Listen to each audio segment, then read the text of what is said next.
ಇನ್ನು ಚಿತ್ರದುರ್ಗದ ಬಳಿಯಲ್ಲಿ ಭೀಕರ ಬಸ್ ಅಪಘಾತಕ್ಕೆ ಸಂಬಂಧಪಟ್ಟಂತೆ ಬೆಂಗಳೂರಿನಲ್ಲಿ ಡಿಸಿಎಂ ಡಿಕೆ ಶಿವಕುಮಾರ್ ಅವರು ಪ್ರತಿಕ್ರಿಯೆ ಕೊಟ್ಟಿದ್ದಾರೆ.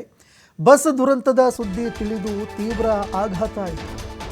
ಮೃತಪಟ್ಟವರಿಗೆ ನನ್ನ ಸಂತಾಪಗಳನ್ನು ತಿಳಿಸ್ತೇನೆ ಅಂತ ಡಿಸಿಎಂ ಡಿಕೆ ಶಿವಕುಮಾರ್ ಅವರು ಮಾತನಾಡಿದ್ದಾರೆ. ಈ ಅಪಘಾತದ ಸುದ್ದಿ ತಿಳಿದು ತುಂಬ ದುಃಖವಾಯಿತು. ಇಂತಹ ಒಂದು ಅಪಘಾತ ಆಗಿರೋದ್ರಿಂದ ತೀವ್ರ ಆಘಾತ ಕೂಡ ಉಂಟಾಗಿದೆ ಅಂತ ಡಿಸಿಎಂ ಡಿಕೆ ಶಿವಕುಮಾರ್ ಮಾತನಾಡಿದ್ದಾರೆ. ಈ ಬಸ್ ದುರಂತದಲ್ಲಿ ಸಾವನ್ನಪ್ಪಿದವರಿಗೆ, ಮೃತಪಟ್ಟವರಿಗೆ ನನ್ನ ಸಂತಾಪಗಳು, ಅವರ ಕುಟುಂಬಸ್ಥರಿಗೆ ದುಃಖ ಭರಿಸುವ ಶಕ್ತಿ ಕೊಡಲಿ ಅಂತ ಡಿಕೆ ಶಿವಕುಮಾರ್ ಮಾತನಾಡಿದ್ದಾರೆ.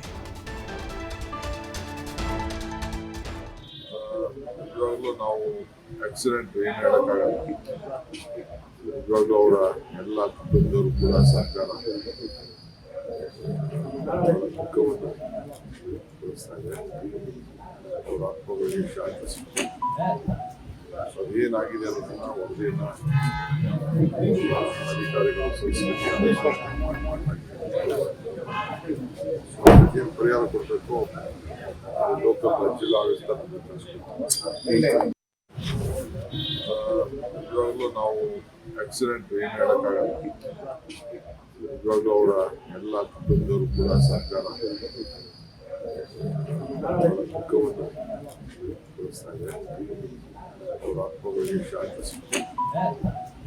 ಅದೇನಾಗಿದೆ ಅನ್ನೋದನ್ನ ವರದಿಯನ್ನ ಇನ್ನು ಡಿಸಿಎಂ ಡಿಕೆ ಶಿವಕುಮಾರ್ ಅವರು ಮಾತನಾಡ್ತಾ ಇರುವಂಥದ್ದನ್ನು ಕೇಳಿಸ್ಕೊಳ್ತಾ ಇದ್ರಿ. ಘಟನೆ ಬಗ್ಗೆ ಈಗ ತಾನೇ ಗೊತ್ತಾಯಿತು. ಈ ಸುದ್ದಿಯನ್ನು ಕೇಳಿ ತುಂಬ ದುಃಖವಾಯಿತು ಅನ್ನುವಂತಹ ವಿಚಾರವನ್ನು ಸ್ಪಷ್ಟಪಡಿಸಿದ್ದಾರೆ. ಜೊತೆಗೆ ಹೇಗಾಯಿತು, ಏನಾಯಿತು, ಇದಕ್ಕೆ ಸಂಬಂಧಪಟ್ಟಂತೆ ತನಿಖೆ ನಡೆಯುತ್ತೆ, ಆಗ ಮಾಹಿತಿಗಳು ಲಭ್ಯವಾಗುತ್ತೆ. ಈ ದುರಂತದಲ್ಲಿ ಸಾವನ್ನಪ್ಪಿದವರಿಗೆ ನನ್ನ ಸಂತಾಪಗಳು ಅಂತ ಸಂತಾಪ ಕೂಡ ಸೂಚಿಸಿದ್ದಾರೆ. ಮತ್ತೊಂದೆಡೆ ಈ ಒಂದು ಅಪಘಾತ ಹೇಗೆ ಸಂಭವಿಸ್ತು, ಎಷ್ಟು ಜನ ಪ್ರಯಾಣ ಮಾಡ್ತಾ ಇದ್ರು, ಈ ವಿಚಾರಗಳಿಗೆ ಸಂಬಂಧಪಟ್ಟಂತೆ ಅಧಿಕಾರಿಗಳು ಈಗ ಮಾಹಿತಿ ಪಡ್ಕೊಳ್ತಾ ಇದ್ದಾರೆ. ಇನ್ನು ಅಪಘಾತಕ್ಕೆ ಪ್ರಮುಖ ಕಾರಣ ಆ ಕಂಟೈನರ್ನ ಚಾಲಕ ಏನಿದ್ದಾನೆ ಆತ ನಿದ್ರೆ ಮಂಪರಿನಲ್ಲಿ ಇರುವಂಥದ್ದೇ ಕಾರಣ ಆಯಿತು ಅನ್ನೋ ಮಾತುಗಳು ಕೇಳಿಬರ್ತಾ ಇದೆ. ಮೇಲ್ನೋಟಕ್ಕೂ ಕೂಡ ಇದೇ ಕಂಡು ಬರ್ತಾ ಇದೆ ನಮಗೆ.